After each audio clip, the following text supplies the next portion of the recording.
Bismillah, alhamdulillah, wa salatu wa salam ala rasulillah. So today, inshallah ta'ala, we are continuing with the name of Allah, Al-Hameed. Al-Hameed means the all praiseworthy or the most praised. And to praise someone, or to praise means essentially what? To love and to honor and to appreciate, in this case, Allah subhanahu wa ta'ala, for His qualities, as in His internal qualities, or we can say His essence, and furthermore for His actions, meaning creating the creation and so forth, and His decrees, whatever Allah Ta'ala has decreed. So all of this is implied to having love and honor and appreciation for Allah's attributes and names and actions and His decrees. All this is included, subhanAllah. Now the name of Allah, Al-Hameed, occurs 17 times in the Quran. Once Sirat Al-Hameed, the path of Allah who is the all praiseworthy, that's mentioned once in Surah Al-Hajj, ayah 24. 10 times it's mentioned next to the name of Allah, Al-Ghani, Al-Ghani Al-Hameed. 10 times. And so what is the implication behind these two? Well, Allah Ta'ala does not accept any deed that is sullied with shirk or riya. Shirk meaning that you're worshipping other than God, you're worshipping other than Allah subhanahu wa ta'ala, and riya is when you're doing it for the sake of Allah's worship, but you're also kind of showing off and want other people to see it, you want them to be impressed with you. So there's a bit of your intent going towards someone other than Allah. Allah Ta'ala rejects these types of deeds. You have to do things sincerely. The only reason such a deed would be accepted is out of desperation. That Allah Ta'ala is so desperate to accept good deeds that He'll even take things that are not fully for Him, that have shirk in it, that have riya in it. But this is the opposite of being Al-Ghani. Allah is Al-Ghani, and because of He has no needs.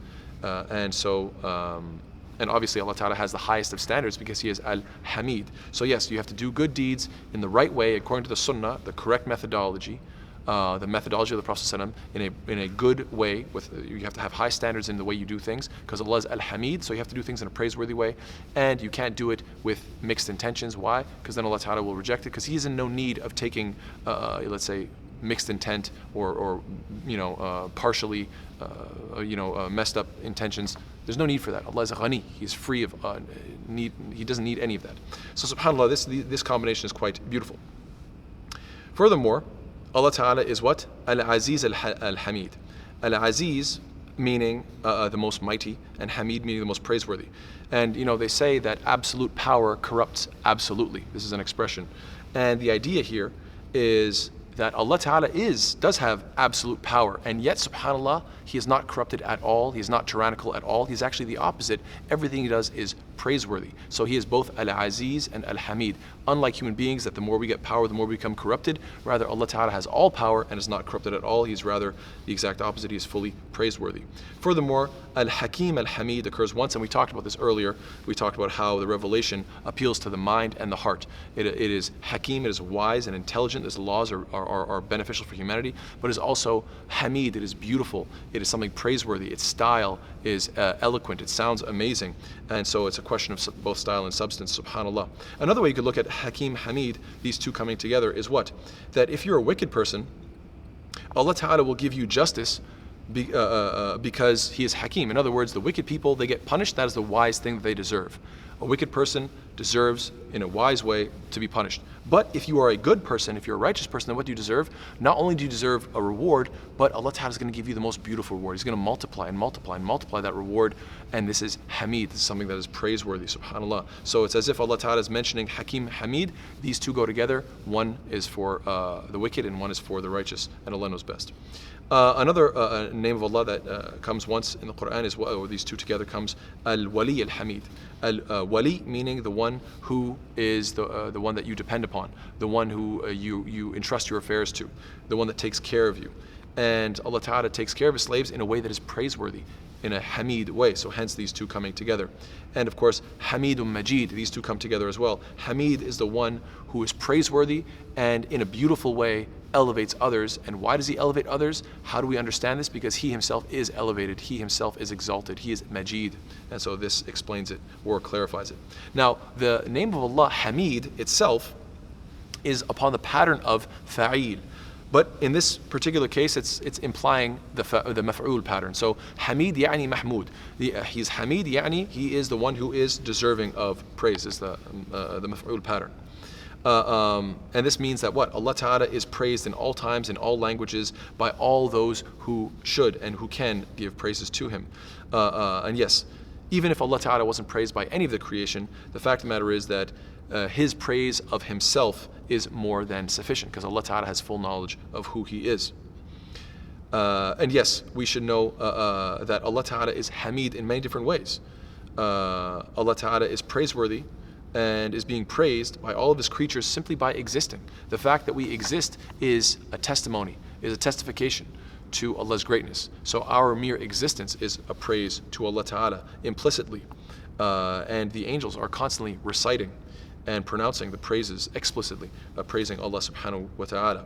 And furthermore, Allah subhanahu wa ta'ala is praiseworthy because of the completeness of His names and attributes and how they are eternal. Allah ta'ala is praiseworthy because of His guidance that He has sent, and Allah ta'ala is praiseworthy in His justice for the disbelievers and for His mercy of the believers, etc. Now the big question is, how do we live by these names? Well, two main ways. Number one, praise Allah Ta'ala as much as possible. If Allah is Al-Hamid, He is deserving of all praise, then what should we do? If Allah Ta'ala is praiseworthy, then we should praise Him as much as possible. But furthermore, secondly, by becoming praiseworthy individuals ourselves. So let's explore these one by one. In terms of praising Allah as much as possible, we know that the creation began with Allah's praise. As Allah says, Alhamdulillah alladhi khalaqa as-samawati wal ard. That all praise is due to Allah, the one who created the heavens and the earth. So when it comes to the creation of the heavens and the earth, Allah is praiseworthy. Every morning you wake up and say what? Alhamdulillah alladhi ahyana ba'dama amatana wa ilayhi an-nushur. Right? There's a beautiful dua that we should learn, memorize, and understand. That this is the morning dua. You begin with Allah's praises every single day. Every khutbah begins with what? Inna alhamdulillahi nahmaduhu wa nasta'inuhu wa nastaghfiruh. That we begin our khutbah with the hamd of Allah, the praise of Allah. The Quran begins with what? Alhamdulillahi rabbil alameen. Every time you start your salah, every rak'ah, you say what? Alhamdulillahi rabbil alameen. It's always beginning with the praise of Allah. And furthermore, the creation will end with the praises of Allah subhanahu wa ta'ala. As Allah says, وَقُضِيَ بَيْنَهُمْ بِالْحَقِّ وَقِيلَ الْحَمْدُ لِلَّهِ رَبِّ الْعَالَمِينَ. It is, and it will be judged between them in truth, and it will be said, all praise due to Allah, the Lord of the worlds. So this is very clearly saying what? That Allah Ta'ala's creation, it's going to come to a conclusion with His praise. Same thing with Allah saying what? وَقَالُوا الْحَمْدُ لِلَّهِ الَّذِي هَدَانَ لِهَذَا.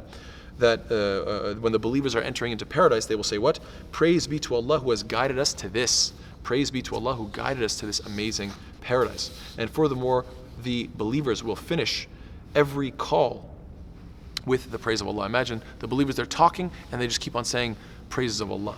As Allah says, وَآخِرُ دَعْوَاهُمْ أَنِ الْحَمْدُ لِلَّهِ رَبِّ الْعَالَمِينَ. And the last of their call will be, all praise due to Allah, the Lord of the worlds. So yes, what is the conclusion? We should praise Allah all the time and in all circumstances. As the Prophet says, إِذَا قَالَ الْعَبْدُ الْحَمْدُ لِلَّهِ كَثِيرًا. When a slave of Allah says Alhamdulillah often, then what is the result? قال Allah Ta'ala, Allah Ta'ala will respond to this and say what? اكتبوا لِعَبْدِي رَحْمَتِي كَثِيرًا. Write down for my slave my mercy in abundance. Write down an abundance of my praise. Because he's praising me all the time, I'm going to keep sending him mercy all the time. So if this isn't motivation, I don't know what is. Keep praising Allah and keep receiving the mercy. And in terms of ourselves, how can we implement this? Try to be a praiseworthy human being to the best of your ability. And this is implemented perhaps the most obviously in terms of your character. The Prophet says what? مَا مِن شَيْءٍ أَثْقَلُ فِي الْمِيزَانِ مِنْ حُسْنِ الْخُلُقِ. There is nothing heavier put in the scale of the believer on Judgment Day than what? Good character. The heaviest thing on Judgment Day is going to be good character. And furthermore, the Prophet qualified this and explained in more detail. Because sometimes, unfortunately, there are some people that say to themselves, oh, okay, I'll have good character, then I could miss my prayers, and then I don't have to fast, and then I don't have to give charity, and so on and so forth. I'll just have good character, and this will be sufficient. No. Have good character because it's very heavy. In fact, it's the most heavy thing, but you still have to practice your Islam. These two things have to come together. As they say, the letter of the law and the spirit of the law. You could look at it from that perspective, if you will. And where is this clarified? In the hadith of the Prophet when he says, this is mentioned in Adab al-Mufrad, it's authentic hadith. The Prophet says in this authentic hadith, خَيْرُكُمْ إِسْلَامًا أَحَاسِنُكُمْ أَخْلَاقًا إِذَا فَقِهُ.